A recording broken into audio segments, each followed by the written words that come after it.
sting. Ordinary people. Great credits, but it all was just a way to fund his miniature opera.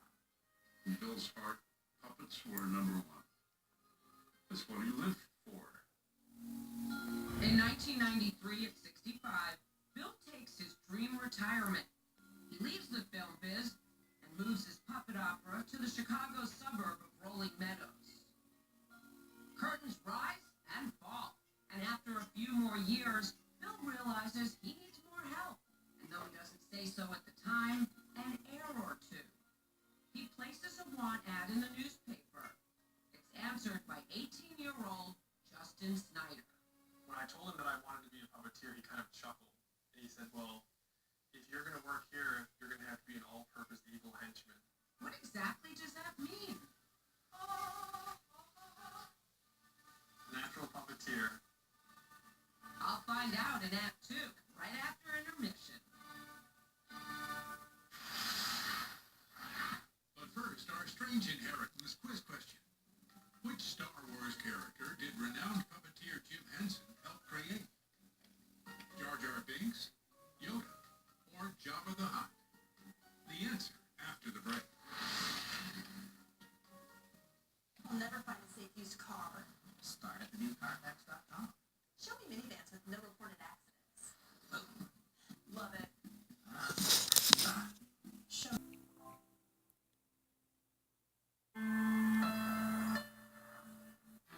He makes big screen magic. He was indeed a genius. He had the eye. But his heart belongs to this tiny stage. They're spectacular, down to the finest detail. This was the place where he poured all of his love.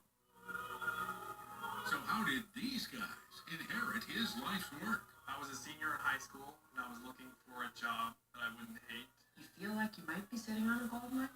Must their show go on? It would be It over. would be gone. Everything would be dismantled and somewhere in a dumpster. Or will the fat lady sing?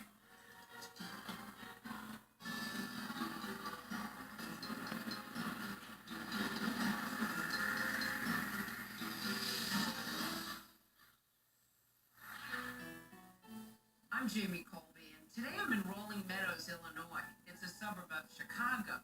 Some weather, huh? I'm here to meet two brothers whose strange inheritance had some serious strings attached.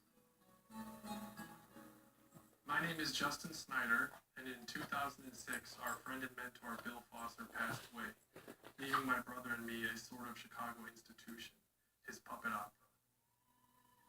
Hi, Justin, I'm Jamie. Jamie, nice to meet you. I'm told that you have something that I may never see again. Here, follow me. I will. Justin leads me behind the scenes of a most unusual opera house. All these boxes here contain costumes for various different productions. Wow. This is my kind of wardrobe, if only it came in my size. The costumes are so small because the players taking the stage aren't the supersized tenors and sopranos you expect to see at the opera. They're 16-inch puppets. The maestro behind this pint-sized production, Justin's boss, the late Bill Fosser.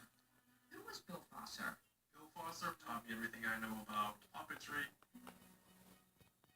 He had a unique ability to recreate full-scale environments, but in a miniature scale. He was one of my best friends. Fosser, born in 1928, grows up in a working-class neighborhood on Chicago's west side. He described himself as a sickly child. He was stuck at home a lot and would experiment with household materials to try to kind of create his own puppets. In 1935, when Bill is 7, his aunt takes him to his first opera, Verdi's Il Trovatore. He's enchanted by it all. The music, the costumes, and the stage design. He fell in love with the art form opera, but he was always interested in puppets and then eventually just combined the two. The boy builds a mini opera house with a velvet curtain and assembles his company of players. He told us that he used to offer performances to kids in the neighborhood for like a penny. Turns out puppet opera is an actual thing in those days. Bill sees an article in the paper about a lavish restaurant in Chicago that's adding a puppet opera to its bill of fare. The place is called Kungsholm. Kungsholm was a Swedish smorgasbord and a puppet theater all in one. Steve Golden was 6 when he saw his first show at the Kungsholm. That led to a lifelong career as a professional puppeteer who also handles purchases and acquisitions for the Northwest Puppet Center in Seattle. So Steve's childhood experience at the Kungsholm left an impression. You came to the restaurant and you were given a complimentary ticket to the Puppet Miniature Grand Opera. Was it an institution in Chicago? Oh, was it ever. To go there was a highlight of the day. How fabulous. Opera stars and socialites flock to see Kungsholm puppets perform arias from operas such as Madame Butterfly or The Barber of Seville. So 14-year-old Bill Fosser takes his best handmade puppet and talks his way into a summer job at the theater. Soon, he too is hooked for life. He becomes an expert puppet maker and patents a design for a puppet with more natural body movements than the ones used at the Kungsholm. This is one of the original Kungsholm puppets. The operator would be underneath, and there's a series of rods and strings. Justin's brother, Shane Snyder, is the other heir in our story. These two here were made by Bill Fosser, and these are actually two of Bill's favorite puppets. This is Canio from Pagliacci, and this is Lakme from the opera Lakme. So it was Bill who advanced this technique of the rings and the rods? Correct. He made many improvements to the design, like giving them a little bit of a joint here, and then the walking. Do you make them walk? Unbelievable. And you can get a lot of range of movement and motions just from lifting and turning the rod. Ingenious, but it's tough to make a buck in puppets. So Bill only works off and on at the Kungsholm, though he pays the bills with another skill he perfects there. He's a sought-after stage designer at full-scale Chicago theaters. He was indeed a genius. He had the eye. Actor Tony Makis performed on some of Bill's sets in the early days. Every now and then, you're lucky enough to work with people who have that kind of an ability, and Bill has that ability. Eventually, the Kungsholm falls into disrepair, closes, and reopens as a steakhouse with no puppets. Bill opens his own puppet theater. He's never married, has no kids, so it's his baby. Oh my. He christens it Opera in Focus. He had the idea of like a camera lens in mind, so it's like looking through the lens of a camera at this weird miniature world. Bill built this? He built all of this? Yes, indeed.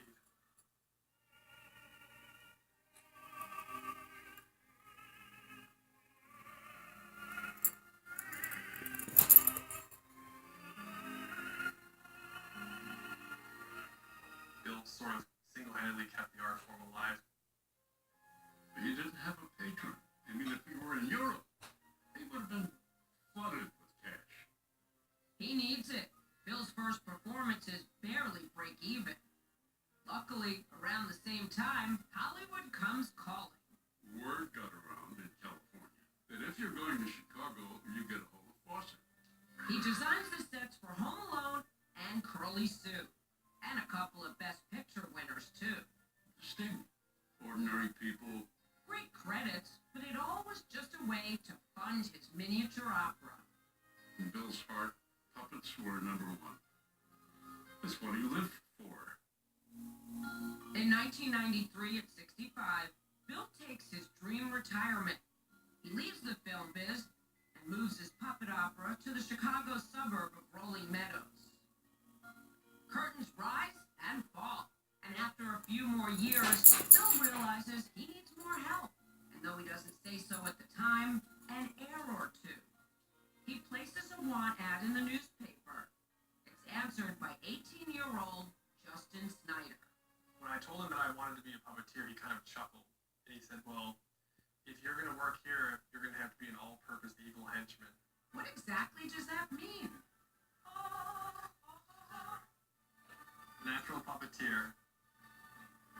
find out in Act 2, right after intermission. But first, our strange inheritance quiz question. Which Star Wars character did renowned puppeteer Jim Henson help create? Jar Jar Binks, Yoda, or Jabba the Hutt? The answer after the break.